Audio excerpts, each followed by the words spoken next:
Kidney और gall bladder stone के खात्मे का जरिया, फिर से पथरी न होने का मुकम्मल इलाज। आज ही तशरीफ लाएं R&S यूनानी pharmacy, first floor, syndicate bank, Bahadurpura x road, Hyderabad. अस्सलाम वालेकुम नाज़रीन, आइए नज़र डालते हैं देश की राजधानी नई दिल्ली और उत्तर प्रदेश से कुछ खास खबरों पर।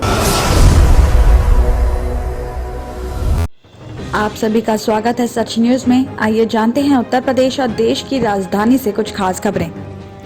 दिल्ली के रोहिणी कोर्ट नंबर 102 के बाहर गुरुवार यानी आज सुबह उस वक्त हड़कंप मच गया जब एक धमाका हुआ जिसमें 3 से 4 लोग घायल भी हो गए।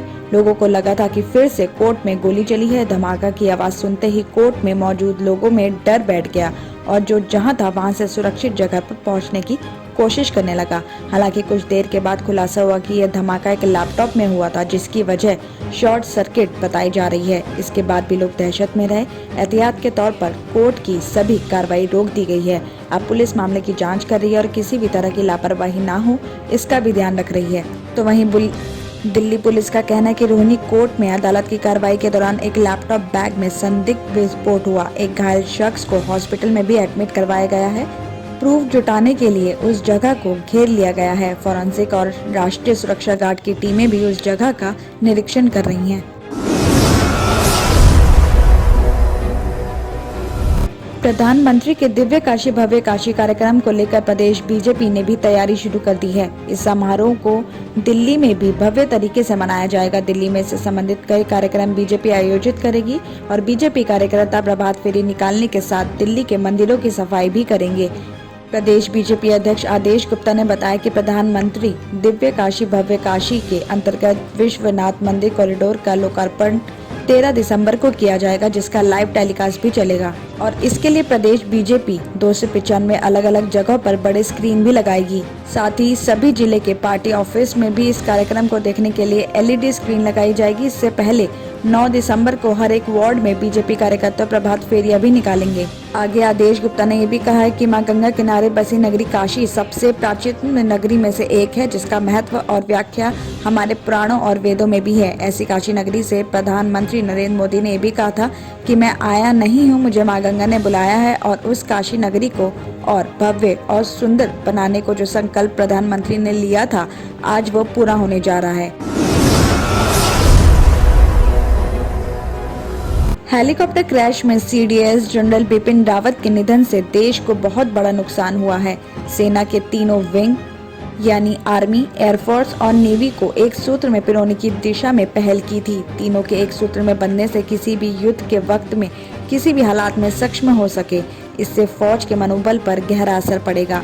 Mi-17 हेलीकॉप्टर को सभी लिहाज से सुरक्षित और सक्षम माना गया है। फिर भी इस दुर्घटना से जुड़े सभी पहलुओं के सामने आने का इंतजार करना चाहिए। आपको बता दें कि 2005 में भारतीय सेना से retired major general Tibbat Singh ने कहा था कि 16 साल पहले रिटायर हुए और कई बार Mi-17 में सफर का मौका मिला। CDS जनरल बिपिन रावत की हेलीकॉप्टर दुर्घटना पर मेजर जनरल सिंह ने कहा कि देश का ये बहुत बड़ा नुकसान है। तो वहीं मेजर जनरल सिंह ने हेलीकॉप्टर दुर्घटना में मौसम, तकनीकी के साथ सभी पहलुओं की छानबीन के बाद ही घटना की वजह साफ हो सकती है।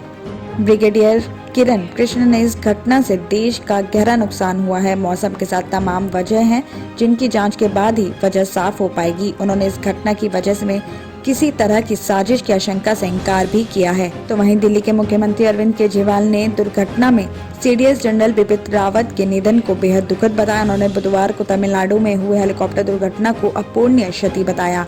उप मुख्यमंत्री मनीष सिसोदिया ने भी इसे देश के लिए एक बड़ी क्षति करार दिया है। पहाड़ों पर बर्फबारी का दौर शुरू होने के बाद मैदानी इलाकों में भी सुबह शाम ठिठुरन बढ़ गई है। मौसम विशेषज्ञों का कहना है कि 10 दिसंबर से उत्तरी हिमालय से आने वाली सर्द हवाएं दिल्ली की ठिठुरन को बढ़ाएगी और इस कड़ी में दिन और रात के पारे में भी कमी दर्ज होगी। मौसम विभाग के मुताबिक ये भी बताया जा रहा है कि बीते 24 घंटे में दिल्ली का अधिकतम तापमान सामान्य के बराबर 24 डिग्री सेल्सियस और न्यूनतम तापमान सामान्य से एक ज्यादा 10.1 डिग्री सेल्सियस रिकॉर्ड किया गया है। हवा में नमी का लेवल भी 34 से 95% रिकॉर्ड हुआ है और इस वजह से सुबह के टाइम घना कोहरा छाया रहा और सड़कों से लेकर हवाई पट्टी पर दिशता का भी लेवल कम रिकॉर्ड किया गया। तो वहीं मौसम विभाग का पूर्वानुमान ये भी है कि अलग 24 घंटे में अधिकतम तापमान 24 और न्यूनतम तापमान 9 डिग्री सेल्सियस भी रह सकता है। उत्तरी दिशा से आने वाली ठंडी हवाओं की वजह से तेजी से तापमान लुढ़कने की संभावना है। इससे रात के साथ साथ दिन में भी सर्द होने लगेंगे। तो वहीं सुबह के समय घना कोहरा छाया रहेगा। दिन भर धूप खिलने से सर्दी से राहत मिलने के आसार भी हैं और शाम होते ही ठंडी हवाओं की वजह से ठिठुरन भी बढ़ेगी। दिल्ली और उत्तर प्रदेश की खबरों में आज इतना ही। बाकी देश भर की और तमाम खबरें जानने के लिए देखते रहिए सच न्यूज। किडनी के अमराज से परेशान मायूस लोगों के लिए खुशखबरी। R&S यूनानी फार्मेसी किडनी और गॉल ब्लैडर स्टोन के खात्मे का जरिया। अब UNI स्टोन कैप्सूल्स के जरिए खात्मा कीजिए। No operation, no side effects, 100% result. सिर्फ UNI स्टोन कैप्सूल से मुस्तहिक लोगों के लिए खुसूसी रियायत। फिर से पथरी न होने का मुकम्मल इलाज। दर्द, कॉन्स्टिपेशन और पुराने कब्ज से निजात पाइए। आज ही तशरीफ लाएं। R&S यूनानी pharmacy, first floor, syndicate bank, Bahadurpura X road, Hyderabad. Contact 9703 939 436 9063 383760।